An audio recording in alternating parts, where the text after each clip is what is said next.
Make sure to watch till the end because the last shot is even missed by many advanced players. The 6-ball is frozen, which makes things very interesting, and many players are playing this shot wrong. So I'm going to use the right spin, and with the right spin the cue ball should take this path, and if we hit somewhere on that rail we will have a nice position on a 9-ball.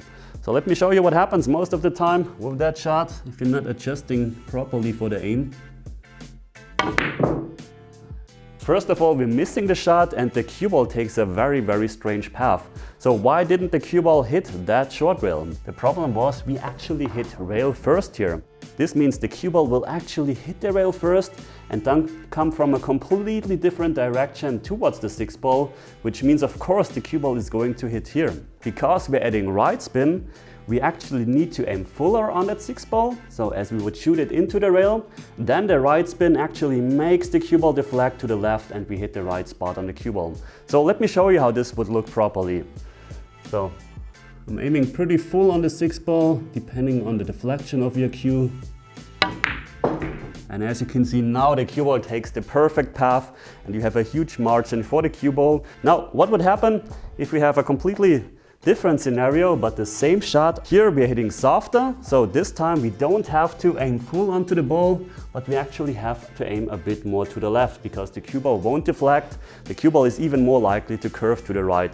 So here with that particular speed I'm basically just aiming perfectly towards the ghost ball point, which means I'm going to hit the free ball and the rail at the same time. This is my goal. All we don't do is hit rail first. This is very important.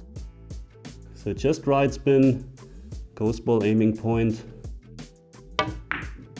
softer, and you can see that way the cue ball takes the same path and we have a pretty nice shot on the 9-ball. In our next situation we have the twin 8-ball into the corner pocket, and what we want to do is to actually bring the cue ball with some left spin nicely around the 9-ball, that we're coming nicely out of the line of the 9-ball. If we don't use any spin, the cue ball is more likely to travel this path, so you can see we will have a longer or more difficult 9-ball. If you're trying to stop here, then our position window is just too small. This is why we're going to use left spin. So what happens most of the time if you're playing that shot is the following. So maximum left spin. And in that case, I completely missed the 8-ball. So why did I miss the 8-ball? Well, first of all, I was just too much elevated with my cue. So as you can see, if I'm doing it like that, the cue is elevated and this means the cue ball will make a curve to the left. This is why I'm either going to miss it completely as I just did, or I'm definitely going to hit it too thin. On top, you have spin-induced throw that actually makes the cut even bigger. So in that case, in this particular shot, you actually have to aim the 8-ball a bit fuller. So with my cue and my stroke, I would probably aim the 8-ball towards here. So let me show you how this looks. Same type of stroke. By the way, I'm using this bridge, the closed bridge here of the rail, because that way, as you can see how flat I can actually go into the ball compared to this bridge. So this tiny difference can make a huge difference. Let me show you. This would look. Once again, just left spin, aiming just a bit fuller on the 8-ball. As you can see, the cue ball goes nicely around the 9-ball, and because of that spin we have a much easier shot compared to no spin, as I mentioned, where the cue ball stops here.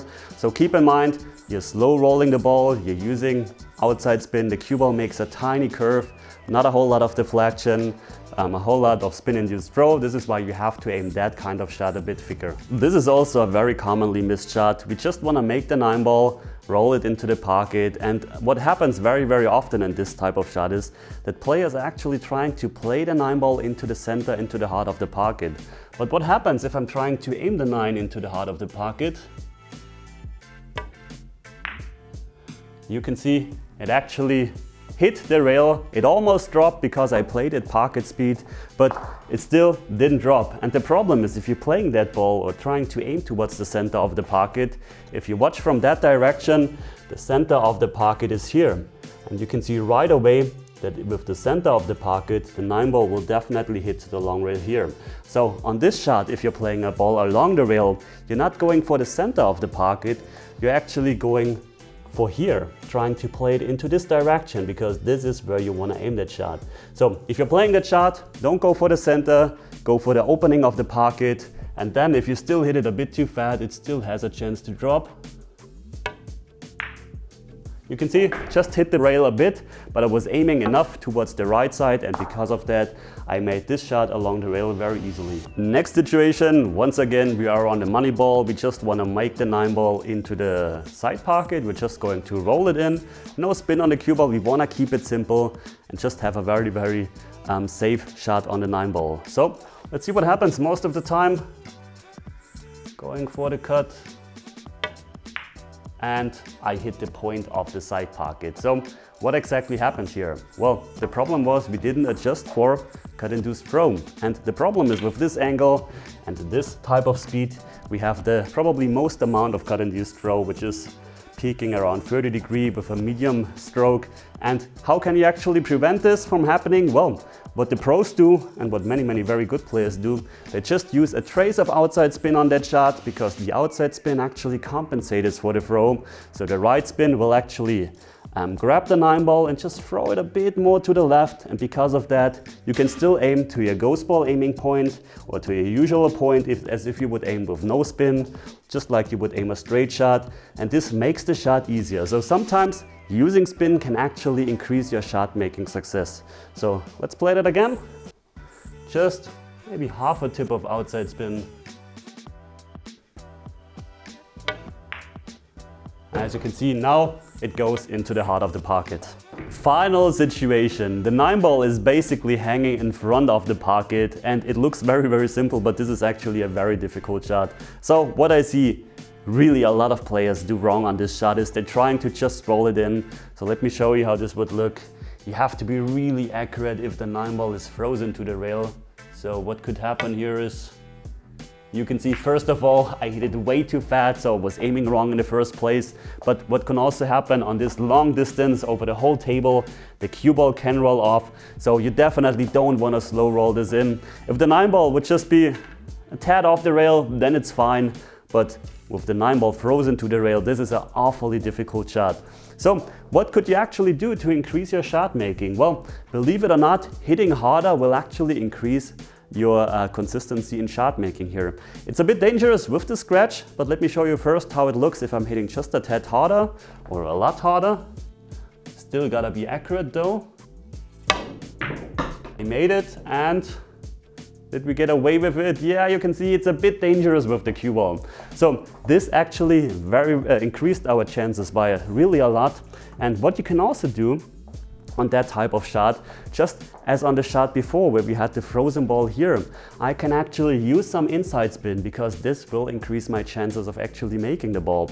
Because what happens if I just hit a bit too far on the left, then the inside spin, the right spin will grab and will bring the cue ball towards the 9-ball, so you can actually also hit that ball rail first and still make the 9-ball. What you don't want to do if you're using inside spin, once again, is hit slow, because what happens if you're using inside spin and you're hitting slow, you see the cue ball right away curved, and once again I'm hitting the 9-ball way too full.